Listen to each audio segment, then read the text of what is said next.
नमस्कार विद्यार्थी मित्रांनो, स्पार्टन क्लासमध्ये आपलं सर्वांचं स्वागत आहे. आपला आजचा विषय असणार आहे की 12वी सायन्स करत असताना आपल्याकडे कोणकोणते ऑप्शन्स आहे आणि हे ऑप्शन्स जेव्हा आपण कंप्लीट करतो त्यानंतर आपल्याकडे अजून करिअर ऑप्शन्स काय काय आहे या संदर्भात आपण आज सविस्तर माहिती घेऊया. तर सुरू करूया. बघा बाळांनो, 12वी सायन्स करत असताना आपल्याकडे प्रामुख्याने 3 ग्रुप असतात. पहिला म्हणजे पीसीएम, आता फिजिक्स, केमिस्ट्री आणि मॅथमॅटिक्स. त्यानंतर पीसीबी असेल, फिजिक्स, केमिस्ट्री आणि बायोलॉजी. आणि थर्ड म्हणजे पीसीएमबी, फिजिक्स, केमिस्ट्री, मॅथमॅटिक्स आणि बायोलॉजी.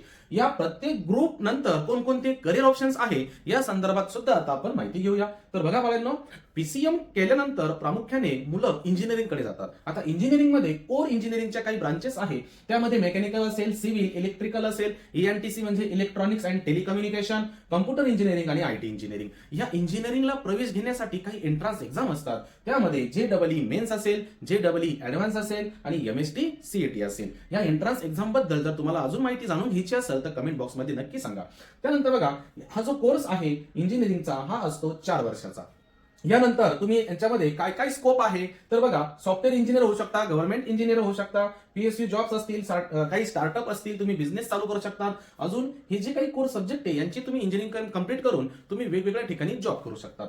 त्यानंतर बघा बाळांनो, आता हायली डिमांडेड खूप सारे कोर सब्जेक्ट अजून आलेले आहेत इंजिनिअरिंग मध्ये. त्यामध्ये आर्टिफिशियल इंटेलिजन्स असेल, एआय, त्यानंतर एमएल असेल, मशीन लर्निंग, त्यानंतर डेटा सायन्स असेल, सायबर सिक्युरिटी, रोबोटिक्स, नंतर मेकॅट्रॉनिक्स, त्यानंतर असेल एरोस्पेस इंजिनिअरिंग आणि बायोटेक्नॉलॉजी.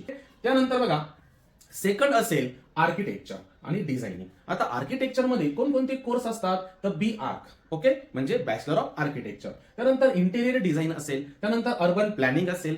आता यांच्यामध्ये सुद्धा ऍडमिशन घेण्यासाठी एंट्रन्स एक्झाम असते. एंट्रन्स एक्झामला नाव दिलं आहे नाटा किंवा जेईई मेन्स पेपर 2. ठीक आहे. त्यानंतर हा जो कोर्स असेल तो 5 वर्षाचा आहे. ठीक आहे, बी आर. आणि करिअर कोणकोणते असतील बघा, तुम्ही आर्किटेक्ट होऊ शकता, त्यानंतर इंटेरियर डिझायनिंग होऊ शकता, डिझायनर करू शकता, नंतर अर्बन प्लॅनर. ठीक आहे. त्यानंतर थर्ड असेल डिफेन्स सर्व्हिस. तुम्ही डिफेन्स सर्व्हिस मध्ये सुद्धा जाऊ शकता.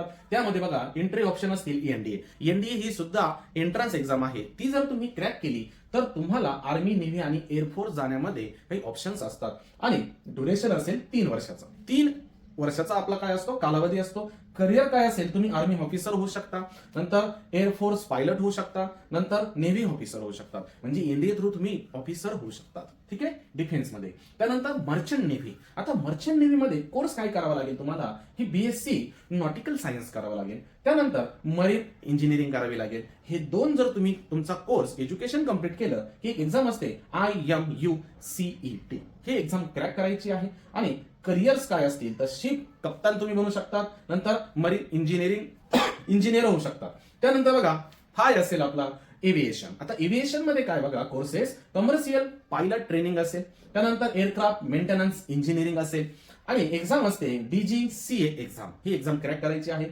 करिअर्स काय असतील तर पायलट होऊ शकतात आणि एअरक्राफ्ट इंजिनियर तुम्ही होऊ शकतात. त्यानंतर बघा 6 नंबर प्युअर सायन्स. जर तुम्ही कंप्लीट केलं तर तुम्ही रिसर्च आणि काही फील्ड असतात रिसर्चच्या त्याच्यामध्ये जाऊ शकतात. त्यामध्ये प्रामुख्याने बीएससी बॅचलर डिग्री करू शकतात तुमच्या सब्जेक्टमध्ये. तुमच्याकडे 4 सब्जेक्ट आहे, फिजिक्स, केमिस्ट्री, मॅथ, बायोलॉजी. ठीक आहे. सध्या स्टॅटिस्टिक्स आपला पीसीएम चालू आहे, म्हणजे फिजिक्स, केमिस्ट्री, मॅथमॅटिक्स, त्याचाच एक पार्ट स्टॅटिस्टिक्स. त्यासोबत तुम्ही एमएससी करू शकता. रिसर्च मध्ये जाण्यासाठी आयसर एक ऍप्टिट्यूड टेस्ट असते, तुम्ही ती देऊ शकता, किंवा CUET. ठीक आहे. आणि करिअर काय असतात, तुम्ही सायंटिस्ट होऊ शकतात, तुम्ही रिसर्च पेपर पब्लिश करू शकतात आणि प्रोफेसर होऊ शकतात. ठीक आहे. तुम्ही पीएचडी देखील करू शकता. त्यानंतर बघा 7 नंबर कम्प्युटर आणि आयटी फील्ड. आता झालेला आहे पुन्हा एकदा, म्हणजे बॅचलर मध्ये सुद्धा तुम्ही जाऊ शकता, BCA bachelor of computer application, त्यानंतर BSc IT आणि सॉफ्टवेअर इंजिनियर.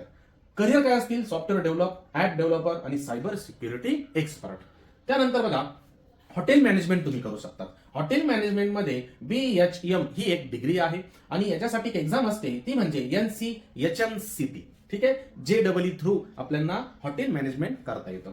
त्यानंतर करिअर काय असतील तर हॉटेल मॅनेजर तुम्ही होऊ शकता, नंतर शेफ होऊ शकता, त्यानंतर हॉस्पिटॅलिटी इंडस्ट्रीमध्ये सुद्धा तुम्ही जाऊ शकता.